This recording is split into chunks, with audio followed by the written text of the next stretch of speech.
Well, hello everybody. It's me again, and I'm live again. And another quick, sharp, short, quick blast would be the best way to put it. Now, I did a live stream late last night, which I was not intending to do, but something popped up in my Twitter feed, or sorry, X feed, and I needed to sort of get out there and put it out so people were aware that Labour, especially particularly MPs, Sam, wanted to just bring more Palestinians into this country because they're all the greatest doctors.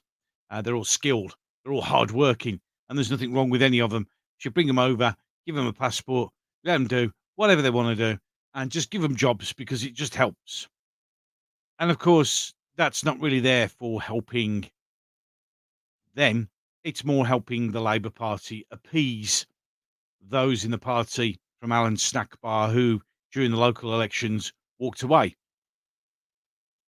Hello, Hawk News, and hello, Archie Collin. Welcome. Again, it's another one of these quick, rapid fire ones. I'm getting quite good at just lobbing these out as quick as I can. It's easier if I get the chance. So, voting Labour. Well, let's be honest. We're going to get to a stage where it's a foregone conclusion Labour are going to win. And we need to get our heads around that. It'll be the lowest turnout in election history, and they'll win. Hi, Guy. Welcome. Yeah, so it's going to be the lowest turnout. It's a foregone conclusion they're going to win. Now, I've just heard that they've done a poll recently, and if Nigel Farage comes back, reforms points will go from 10 to 16 points, and it'll all be much better. It means nothing. Because what they're doing is, on those polls, is the people coming to reform are from the Conservatives and Labour. So all that does is just keep everything in equilibrium. It doesn't change a thing. And we're going to have to get used to the fact that it's not going to change a thing. Because the vast majority of people are still not going to come out and vote. As sad as it seems, but it's the truth. It's the simple truth. So we're in trouble. We're in trouble. I keep saying to people, if you think things are bad now, you wait till the Labour Party get in. And if you think we're having tough times now, but he's had a job offer from Trump. Well, he's probably going to take that. I mean, all right, let's put this out there. I'm not Nigel Farage's biggest fan. Looking into it, watching it, the only thing that Nigel Farage is interested in is Nigel Farage. He's only interested in himself. He's only interested in the money. And he's only interested in this. Greetings. I'm a slave to no man. Welcome. He had the chance. He did really have a good chance to become Prime Minister, and he bottled it and walked away. So Nigel Farage only serves Nigel Farage. As much as that will probably upset quite a lot of people, it's a simple truth. And if he gets a job offer from Trump, he's going to take it. In any case, even if he does come back and, it's going to be the reform's greatest saviour, it's not going to change anything because all it's doing is dragging people from Conservatives and Labour.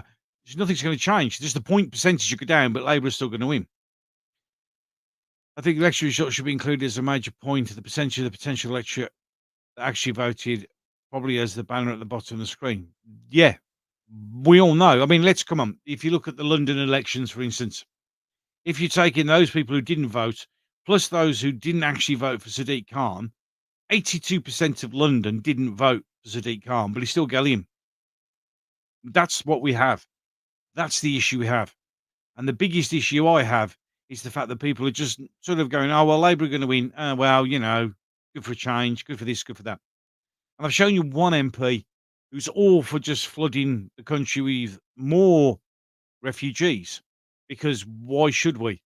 And we all know the reason why. It's to appease Alan Snackbar members, because they got a beating in the local elections because it was all about Gaza. So this is a way of getting around it being all about Gaza.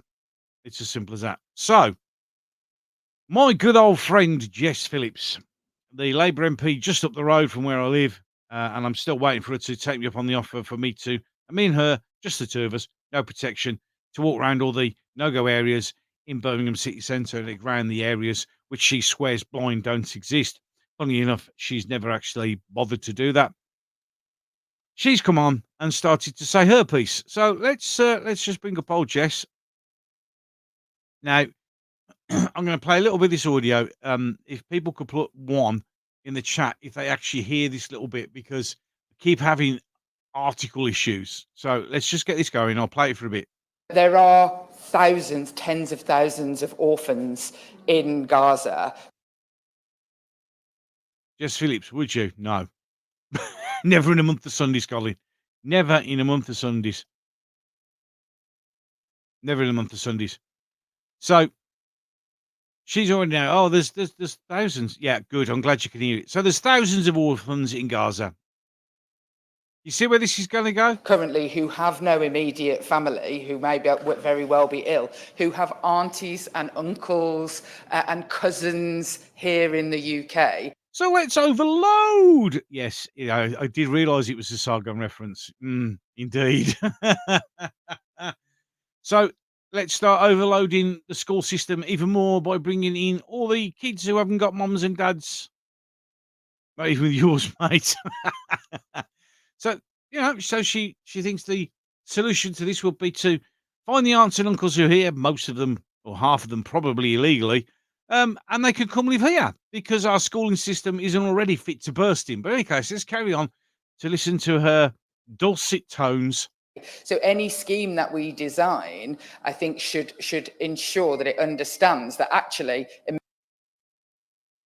Nodding her head behind her, it's another fucking idiot who doesn't give a shit, because the thing is, she's not going to do anything. These aren't going to do anything.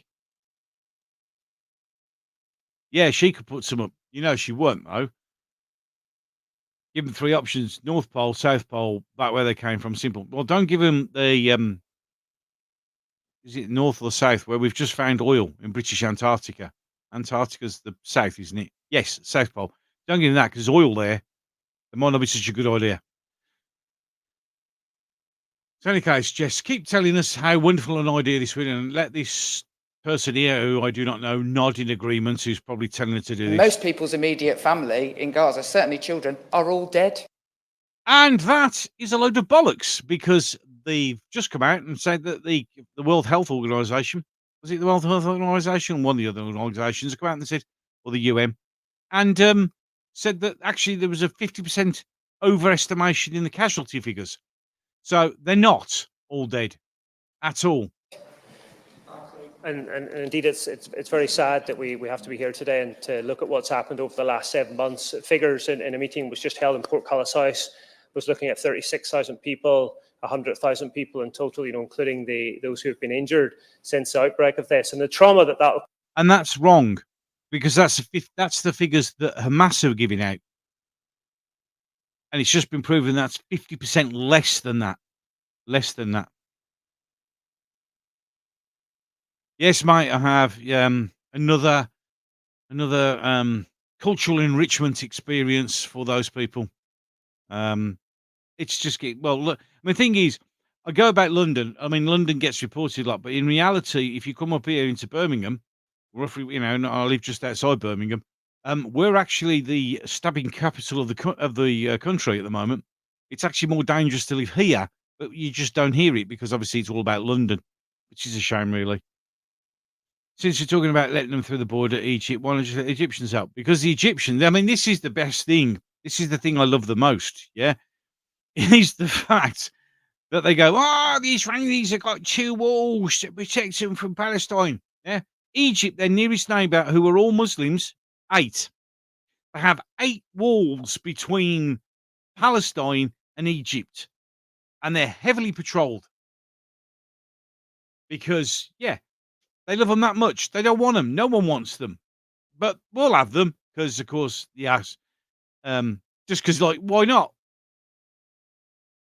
Since the outbreak of this, you still haven't sugar this. No, they won't say it. Again, they just deny it. I mean, a bit like Gary Crisp's big-eared twat wank Lineker, who just pretends. A shitty man, when does it end? It ends when we finally get leaders with a pair of bollocks. That's where it ends, where we can actually deal with the problem. But at the moment, they know they can run riot. No one's going to stop them. No one's going to get involved. So they can just do what they want. And until we start getting strong leaders who are going to say, right, go out there, deal with these arseholes, Nothing's going to change. It's just going to get worse. It's just like kids. Remember, like with kids, if you give kids an inch, they'll take a mile. If they get away with that mile, they take another mile.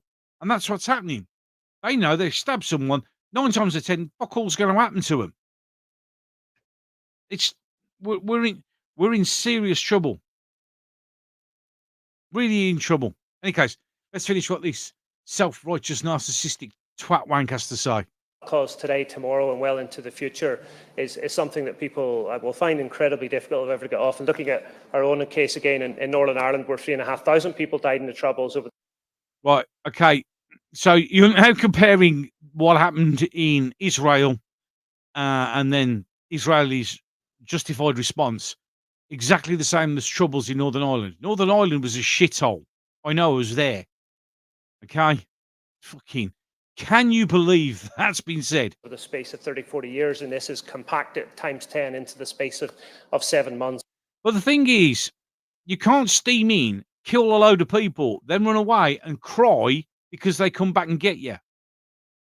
I mean, they don't mention the continual missile attacks from Gaza into Israel all the time. The media don't mention that at all. The last leader with bollocks who was Margaret Thatcher. Amen to that. And I know she wasn't popular, but I don't give a shit. She was the best. If she was in charge now, no one will be fucking with us. It's as simple as that. Yes, seriously dangerous times ahead. As I said, if you think it's dark now, you wait to see how fucking dark it's going to get.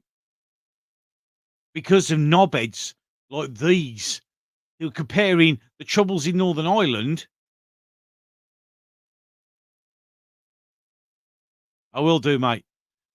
The Troubles in Northern Ireland to the Troubles between Israel and Gaza.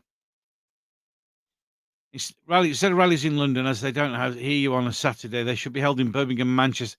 They have demonstrations in Birmingham. They have them in Birmingham quite a lot. Again, don't get reported. Not many turn up, but it's the same thing. Yeah, there is no links, mate. I'm not sure which links you're sending. Unless you send them in some other way in a private chat I can't get to at the moment. So this is what's happening. And, oh, shit. Hold on. Guys, sorry, I'm going to have to cut this short. One of my kids is calling me. Sorry about this. Yeah, I've got to go, and I've got to go now. Be back later on.